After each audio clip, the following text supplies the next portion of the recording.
Hello! Good morning everyone! This is Serena, your friend, ang tanging ina nyo. Well, today's video, magluluto ako at hindi siya, kundi ako magluluto. Props lang yan siya ngayon.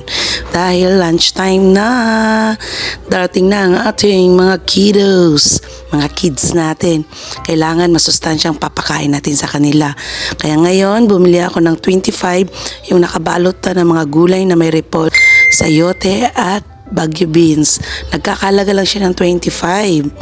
Tapos, kumuha lang ako ng karne sa aming mahiwagang ref. Maliit lang. Pang ano lang natin, pang sahog. Para medyo meron na mga flowers ng ating ginisang repolyo for this video.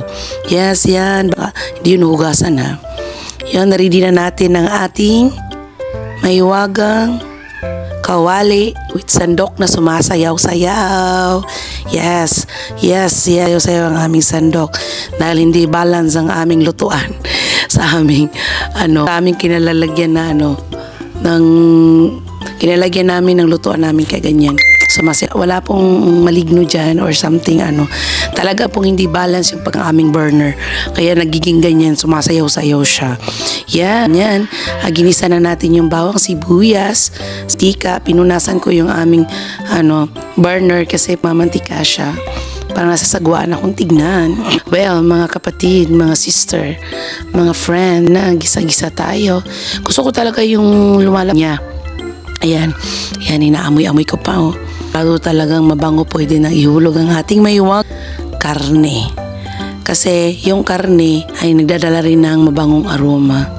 Maganda sa ginisang repolyo is karne. Magman yung manok. Pero mas gusto ko yung karne kasi at saka may allergy ako sa manok pag lagi lang. Yes, guys. Yan. Ngayong araw namin is ginisang repolyo na may manok na may karne. Kahapon, nag-ulam kami na adobong kangkong with chicken. Yan. Tinakpan ko para maluto konti. Okay ulit. Yes, guys. Mahilig kami sa karne pero hindi namin niluluto siya ng puro. Buong karne, inalo lang namin sa mga gulay. Ganyan yan. Ihuhulog na natin ang carrots, ang ating sayote, ang ating Baguio beans. Halo lang natin. Lagyan natin ng asin. Konting asin.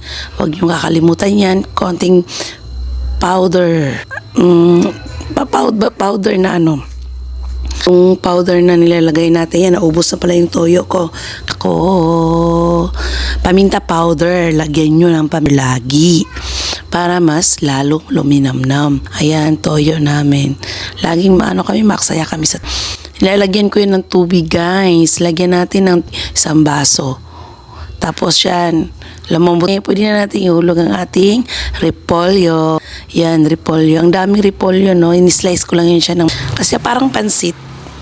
Ayan. Yung kain siya ng gulay, hindi maramihan, pero at least ako rin naman kumakain ako, yung mister ko kumakain.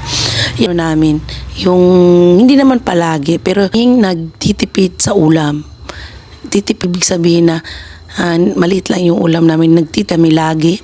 Lagi akong laging bumibisustansyang pagkain.